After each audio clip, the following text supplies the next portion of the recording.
Did I mention I hate building cabinets?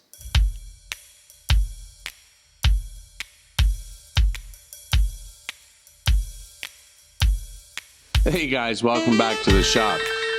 It is true I do not enjoy building cabinets because I don't like building the same thing twice. Can I build cabinets? I can, and I'm sure I'll make some mistakes along the way, and we'll cover those, and I'll show you my fixes and all of that good stuff.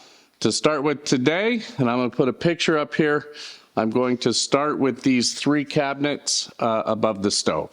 That frees up some space in my kitchen to do some other things without interrupting the flow of the kitchen right now.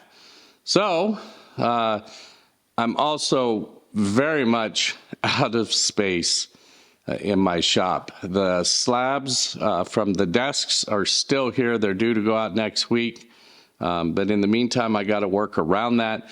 I also have some leftover lumber from that project that I just don't have any lumber rack space for. I know it's a tough problem to have.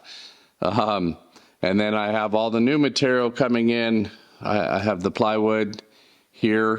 By the way, the cabinets will be in maple pre-finished ply, but then I also have the maple for the face frames here.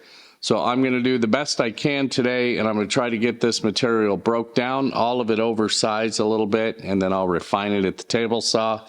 But I just want to get it all broke down, get some parts set aside, so maybe I have a little bit of room to work. So we're going to build 2 8-inch cabinets and then the big microwave cabinet. That's our goal today, is just to get the cabinets built, and then I'll have to work through some door designs and things like that with my wife, but that's a future issue we'll cover when we get there. So let's break down some material. Okay, so I like to break down big sheet goods with the track saw. I like to cut them a bit oversized and then finish them up in the table saw. But this is where I really like the split top design for my woodworking benches, and I have 2 of them in the shop, but it just gives some place for that blade to be without being concerned about cutting the bench. Of course, I labeled all the parts and what they were for and where they were going to go. Again, these are all still cut significantly oversized. I also always like to clean up the factory edge just to ensure that it's square and everything is good to go for the following cuts. From there, I take everything to the table saw and start breaking down my parts.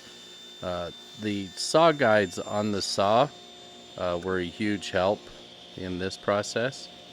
They just help keep everything good and tight to the fence. But this is also where it would be nice to have an extra set of hands to pull these parts off as I went and stack them out of the way for me. But I am a one-man operation in this shop, so it's kind of rare that I have much extra help. And then after an adjustment with the fence, I went ahead and got everything cut to final length. Again, I used the track guides. These parts are a little long and a little narrow to be cutting this way, but I felt comfortable with this operation. But you'll notice that I pay pretty close attention to what's going on at the fence, because if things get off at the fence, that's where you'll get bit on the blade side. So with the dado stack in, I am cutting the dado in the microwave cabinet that will accept the bottom for that cabinet. The sides will extend long, they get trimmed out with the maple frame, and I will also edge band them on the bottom before we go to paint and all of that stuff. But that's what these dados are for.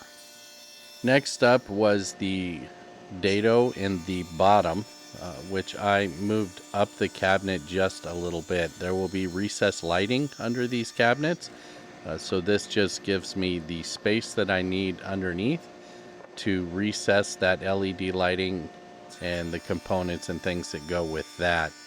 The upper shelf is just a rabbet, and it will fit flush with the top when everything is assembled.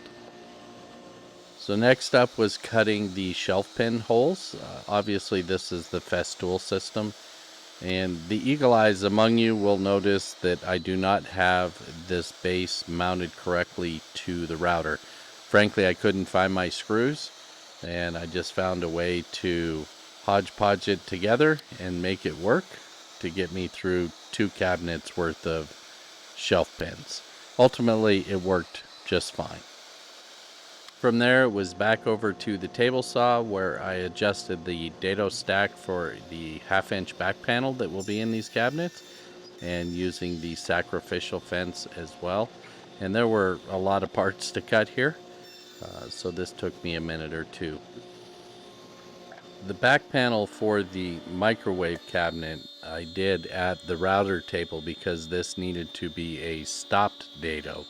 Again, those sides extend long, and I didn't want that groove running all the way down the back. Would you really see it? Probably not, but it would be there. And the last thing to do before assembly was to go ahead and install these shelf pin sleeves. I think they give it a nice classy look. And finally, we're on to a glue up. Of course, I put glue in all of the rabbets and the dados. I was careful with the glue to make sure there wasn't too much squeeze out I had to clean up. And then I went on to use a brad nailer, or a pin nailer actually, just to help hold everything in place while I could check for square and get the clamps on it. And then ultimately I clamped it up completely to cure for a little bit. Long term, I did come back and I put screws in these just to make sure this cabinet wasn't going anywhere ever. Once I had everything good and square, I went ahead and installed the back panel. Again, these got glue in the rabbets for the back, and then pin nails to help secure them while the glue dries. This also helps me ensure that everything is dead on square. And with everything good and square and accurate, I came back and added screws to the cabinet. These screws will never be seen because they get beauty panels on the side, and you'll see that after a bit. So this next bit of footage won't make a whole lot of sense, so I'll try to explain it as best I can. These are the upper and lower panels for the microwave cabinet, and the markings you see are the cutout for the vent in that cabinet. Now this was too long to fit in my bandsaw, in either one of my bandsaws, so I used a handsaw to cut the vertical lines in these panels, and then I went to the bandsaw and I was able to remove the rest of the waste there, and then go ahead and get that cabinet assembled just like the rest. Next up was a test drive of the lighting, and as you can see, it works just fine, but I had to figure out how to route that wiring from the top where the driver will be all the way to the bottom of the cabinet where the actual LEDs will be. So back to the router table to route a groove in the sides between the cabinets, which just gives me a nice trough to run the wiring and get those LEDs lit up the way they're supposed to be.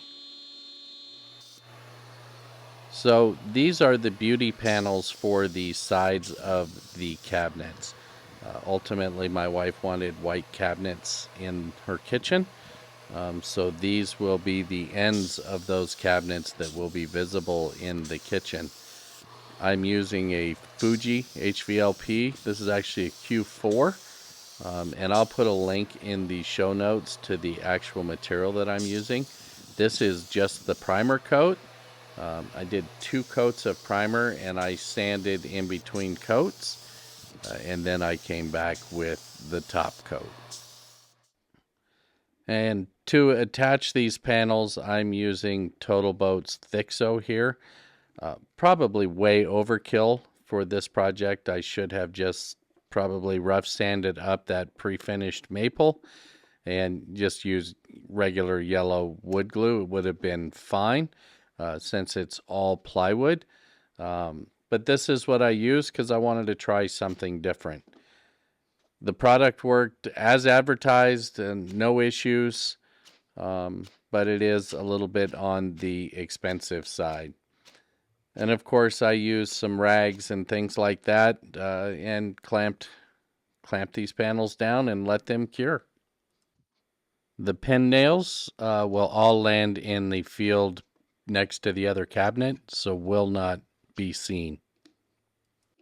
And finally on to face frame material here. I did flatten one face and one edge at the jointer, and then I went over to the table saw to mill everything just a little bit oversized. I'll final cut these just before I use them. And then I headed over to the planer to bring everything to the final thickness. I'm going to use the domino for the joinery in these face frames. So next up was to go ahead and cut all of those mortise locations. And then it was finally off to the glue up. Now the glue up I actually did on the cabinet itself, since I knew the cabinet was dead square and I needed this face frame to fit exactly perfectly.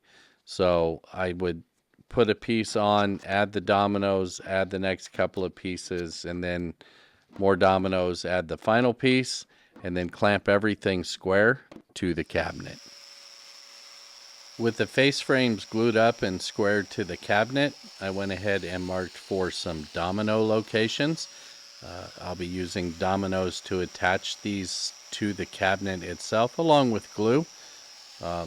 It may be a little overkill, but it helps me keep everything aligned and ensure that that face frame goes on the cabinet exactly the way that I want it to go on the cabinet. Since the bottoms of all of these cabinets will technically be visible, I went ahead and added edge banding to the bottoms of the cabinets. Nothing fancy, just some iron-on maple that I'll finish later with a waterborne finish. And finally, it was time to go ahead and glue up that face frame. Like I said, glue and dominoes here to hold everything together. Now off camera, I did go ahead and paint these face frames, but no different than what I did on the beauty panels. Exactly the same product, same process, everything is the same. And again, I did use some rags underneath the clamps and get everything clamped down and allowed to sit and cure until that glue dries. All right, guys, so there it is. I just moved the cabinets in the house, and when we get the next video for the kitchen remodel project, you'll get to see those all installed. I moved them in the house mainly because I flat needed some shop space. Finally got the 2 sit-stand desks that we just did. They're loaded in the truck. They're going to Washington tomorrow. I will install those. And then I have another huge project coming up in some executive desks. So the kitchen is kind of on hold. So if you're only following through the kitchen, I apologize, but that's going to be a couple of videos down the road because I just took a huge order for some executive desks. So that's what's up next. And until next time, guys, take care.